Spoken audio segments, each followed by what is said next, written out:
Sementara sepak tekong dan mencik-mencik adalah dua bentuk permainan petak umpet yang dimainkan lebih banyak orang.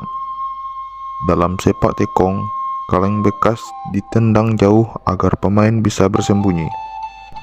Penjaga harus mencari, dan si pelompat harus menendang tekong sebelum penjaga menyentuhnya sambil menyebut nama.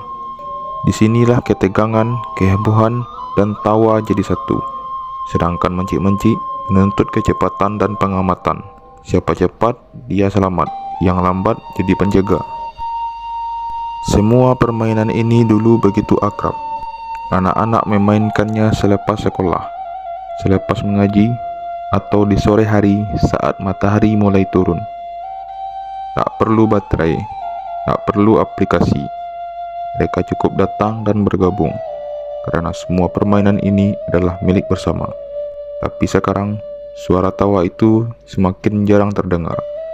Anak-anak lebih banyak tertunduk menatap layar. Jari-jarinya sibuk di atas gadget, bukan di atas tanah yang lapang. Permainan tradisional mulai kalah oleh game digital. Padahal, yang hilang bukan sekedar permainan, tapi juga nilai interaksi dan warisan budaya yang selama ini menjaga jiwa kolektif masyarakat Minangkabau.